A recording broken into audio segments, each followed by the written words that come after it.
I think one of the more important things that I realize is that you are never going to have all the information that you would like, and there is never going to be some perfect moment that things are going to come together. You just simply have to do it, whatever the thing that you're working on, and have the courage to actually do it. And when you do it, you're going to feel like it's rinky-dinky. You're going to think that this is silly. Why am I actually doing this thing? But you do it anyways. And I want to encourage you to have the gumption to actually do that today. So if you don't know me, I am Professor Dave Masek. I'm Associate Professor of Innovation Strategy and Entrepreneurship. And I created this whole Reciprocity Project to give back as much as I possibly can. There's so many people that help me out that I want to pay the favor forward to help you out as much as I possibly can. So almost all of this Reciprocity Project, so you might have heard the story, I'm trying to create the sharing economy editing platform. When I was in graduate school, I needed help with my writing, and there was no place to go and get it. It was challenging to find something like this, so I've been trying to build this particular platform out. And each moment, there was something that didn't quite work out. I couldn't find a team in Tallahassee, so that didn't work out. So then I got an outsourced team from another country. That quite didn't work out. So I found another one, and then I found another one. And then, what I ended up doing is, how do I get people to know about this thing? So I started speaking on YouTube. None of these things, and then I started doing, all sorts of different other things, and none of these things are easy for me to do, and they all look rinky-dinky. I could look around right now, and this looks rinky-dinky. I'm speaking to a cell phone, and I'm on a street in the middle of Tallahassee. People drive by, they look at me, people have said, hey, I've seen you before, all those things. It's all rinky-dinky, but I do it anyways. What's the alternative? What can I possibly do that's going to make this happen instead of doing those things? I don't have the resources at my fingertips. I can't spend millions of dollars, which is what everybody else does to do these kind of things. They get all sorts of venture capital funding and they spend tons of money. They get a team together and move to some other place, San Francisco or whatever. If you can't have the things, if you don't have the things at your fingertips, which is everybody, we all have limitations. We only have, 8 fingers and 2 thumbs. And no matter what, we're all limited. And some of us have more limitations than others. Some of us don't have any fingers or thumbs. Well, then you make do with what you actually have, and you keep doing that particular thing.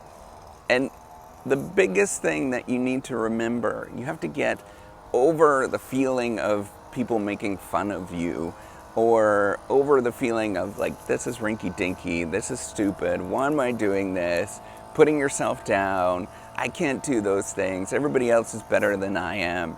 All of that stuff is a bunch of horse crap, because you can do this stuff and it is going to look rinky-dinky and it's going to be silly when you do it, but you just do it anyways, no matter what. You keep going and you don't stop with the thing that you're working on, right? Everybody around you is going to make fun of you, but you do it day in and day out until it actually happens. You got to get over that moment of, or those feelings of everybody's going to make fun of you. So what if they do? What's going to happen? What's the big thing that's ever going to happen? People are going to make fun of you and it's going to look stupid.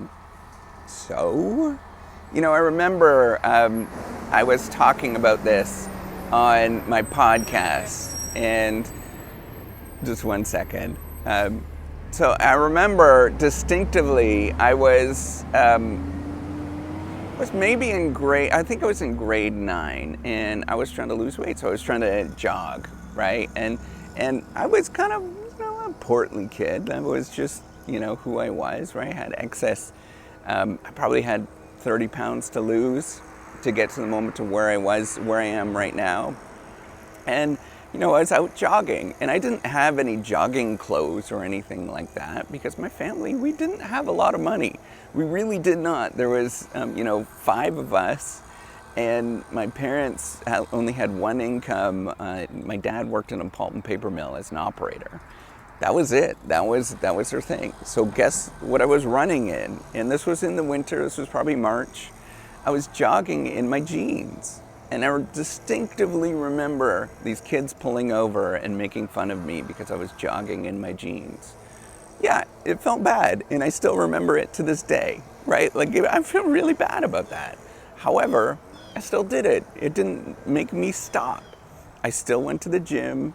I still did all the other things that allowed me to get to where I am today. And doing those things, people make fun of you all the time. And you know what's funny is I distinctly, and this person probably never remember, but this person is very much overweight at this moment now. And, what are you going to do when that happens to you? You just do it anyways, because they are feeling things inside that don't make them feel good. And they're projecting it onto you. Instead of simply saying, hey, you're doing a great job. I love what you're doing.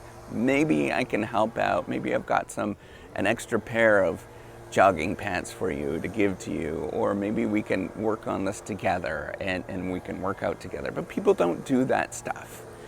They never will. They're going to default to making fun of you. And you just do it anyways. So you get excited about what you're doing and you do it.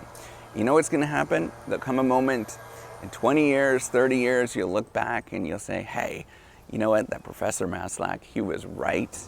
And he got me to do something that was really positive in my life. Because we know these things. Like, it's not, none of this stuff is rocket science. That's the thing, right? We know that saving money is really good. We know that, losing weight, maintaining a healthy lifestyle, communicating with spouses and, relationships, all that kind of, all this kind of stuff.